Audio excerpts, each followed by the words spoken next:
नमस्कार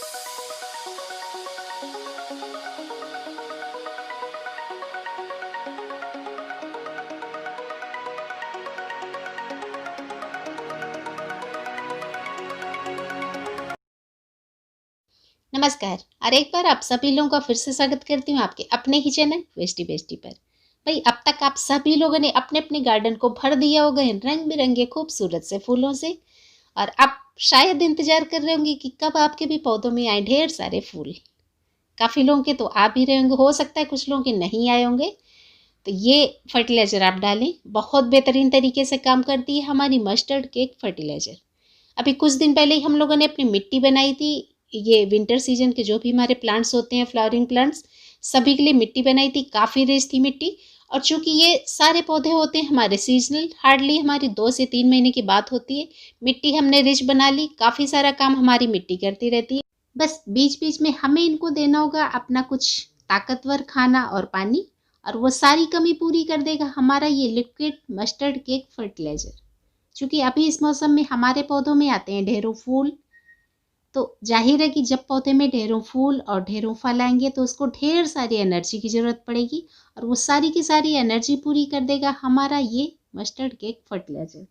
full of protein, full of NPK और ढेर सारे माइक्रो न्यूट्रिएंट्स। तो जब सारी चीज़ें इसमें मिल ही रही हैं तो बस यही एक लिक्विड हम लोग देते रहेंगे और अपने गार्डन में देखेंगे ढेर सारे फूल ही फूल। और हमें बनाना है अपना मस्टर्ड केक फर्टिलाइज़र, तो जाहिर है कि हमें मस्टर्ड केक की भी ज़रूरत पड़ेगी। तो ये लिया हुआ है अपने मस्टर्ड केक मैंने। सरसों की खली, जो सरसों का तेल निकालने के बाद जो हमारा केक बचता है वही होता है ये वेस्टेज हमारा तेल निकालने के बाद में। जनरली इसको पशुओं को खिलाया जाता है, पर अभी हम लोग इसको पौधों में भी यूज करेंगे क्योंकि इसमें बहुत सारी मात्रा में होता है प्रोटीन, नाइट्रोजन, फास्फोरस, पोटेशियम और भी बहुत सारे माइक्रो न्यूट्रिएंट्स, जो कि हमारे पौधों के लिए बहुत लाभदायक, बहुत सस्ता। आप अगर ऑनलाइन लेते हो तो एक बार जो हमारा पशुओं का जहाँ पर चारा मिलता है केटल फीडर शॉप में, वहाँ से आप लेके देखिए, अब आपको बहुत सस्ते रेट पे मिल जाएगा। मात्र आपको 20 से 25 रुपए देने होंगे 1 किलो के लिए। और इसीलिए मैंने बोला कि मैंने बनाया हुआ है 100 ग्राम से अपना 11 लीटर फर्टिलाइज़र, तो इसलिए मैंने बोला कि सिर्फ 2 रुपए में आप इसको बना के तैयार कर पाएंगे अपना 10 से 12 लीटर फर्टिलाइज़र। ये देखिए मैंने अंदाजे से लगभग लिया हुआ है, 100 ग्राम ही होगा मेरा। तो इसी से हम लोग बनाएंगे। कोई भी आप बकेट लीजिए, कोई भी बर्तन लीजिए, उसमें हमें इसको भिगो के रखना है। इसमें हम लोग डालेंगे थोड़ा सा पानी, 1 से 1.5 लीटर, जितना भी डालना है आप डाल दीजिए। बहुत कुछ फ़र्क नहीं पड़ेगा क्योंकि आगे चल के हम लोग इसको डाइल्यूट भी करेंगे। तो लगभग मैंने 1 से 1.5 लीटर इसमें पानी डाला हुआ है, और बस इसको अब हम लोग भीगने देंगे। इसको हम लोग ढक के भी रखेंगे क्योंकि थोड़ी सी इसमें आएगी स्मेल, तो काफ़ी सारे इंसेक्ट्स भी इसमें अट्रैक्ट होते हैं। तो इसको आप ढक के रखें। और रखने के लिए आप देखिए कि अगर आपकी छत में, आपकी बालकनी में कहीं पर धूप आती है तो अगर आप इसको धूप में रख सकें तो बहुत अच्छा होगा, क्योंकि विंटर का सीजन है, काफ़ी ठंडा मौसम है, और इसको तैयार होने के लिए मिनिमम हमें 1 हफ्ते का टाइम चाहिए होगा। तो अगर आप इसको धूप में रखेंगे तो ये और भी अच्छे से आपकी तैयार हो पाएगी। तो देख लें कि कहीं पर इसको धूप मिलती है तो वहाँ पर रख दें, अगर नहीं मिलती है तो कहीं पर भी इसको रख सकते हैं। बीच बीच में आप इसको हिलाते रहें, 1-1 2 दिन में खोल के देखें। जब भी आप अपने गार्डन में जाएं, पेड़ पौधों को पानी दे रहे हो, उसी टाइम पे आप इसको थोड़ा सा हिला दें, और उसके बाद इसको फिर से ढक के रख दें। और पूरा 1 हफ्ता तक आपको रखना है। 1 हफ्ता रखने के बाद ही ये अच्छे से हमारी तैयार हो पाएगी। 1 हफ्ते के पहले आपको नहीं देना है। अगर गर्मियों में बना रहे हैं तो गर्मियों में आपकी जल्दी बन के तैयार हो जाएगी। तो आपको देखना है कि आपके यहाँ मौसम कैसा है। अभी देखिए ये मेरी रखी हुई है, 1 हफ्ते तक रखी हुई है। 1 हफ्ते बाद कुछ इस तरह से मेरा गाढ़ा सा घोल हो गया तैयार। अभी हमें क्या करना है, अभी हम इसको डाइल्यूट करेंगे। इतनी गाढ़ी है, इतनी गाढ़ी हमें बिल्कुल भी नहीं देनी है। इसको हमें डाइल्यूट करनी है कम से कम 10 गुना पानी से। और ये देखिए हमने डाइल्यूट कर लिया 10 गुना पानी से। 10 गुना पानी मिलाने के बाद ये बढ़िया से लिक्विड हमारा तैयार है अपने सभी तरह के फूलों वाले पौधों में देने के लिए, फलों वाले पौधों में देने के लिए बिल्कुल तैयार है। देना कितना है, देखिए 1 ग्लास आप 150 से 200 ml तक दे सकते हैं अपने 10 इंच के पॉट में। अगर आपके पॉट का साइज बड़ा है, आपके प्लांट का साइज बड़ा है, तो जाहिर है कि आप इसकी मात्रा बढ़ा देंगे। अगर पॉट छोटा है तो आप इसकी मात्रा कम रखें।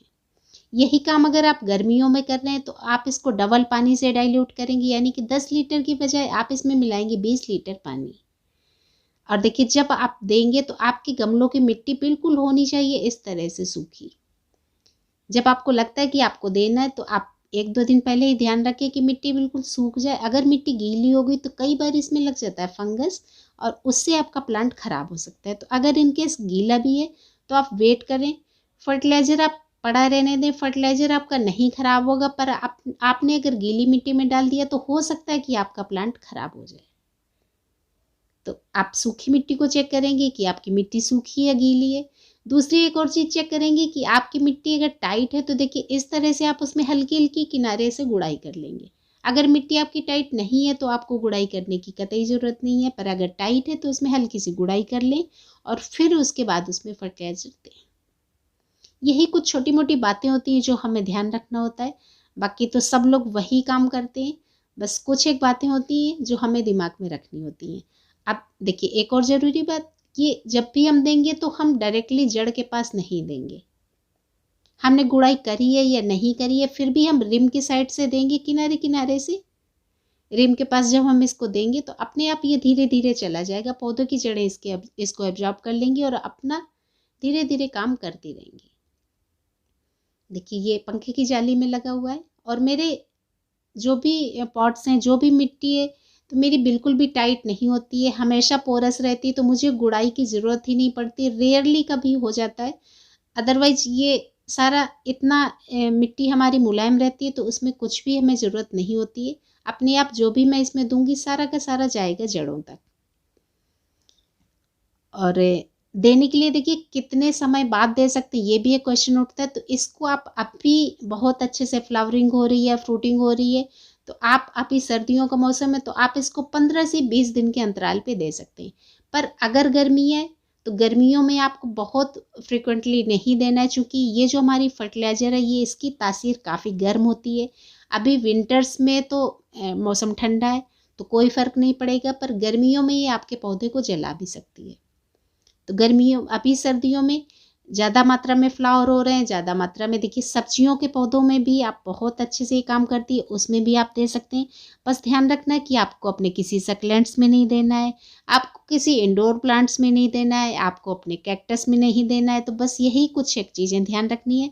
बाकी आप आउटडोर जो भी आपके प्लांट्स हैं, सब्जियों के, फलों के, किसी में भी दे सकते हैं। उम्मीद है कि वीडियो पसंद आएगा। पसंद आए तो प्लीज़ आप भी बनाएं। अपने पौधों का ध्यान रखें, अपना ध्यान रखें। जल्दी मिलती हूँ अगले वीडियो में। Thank you.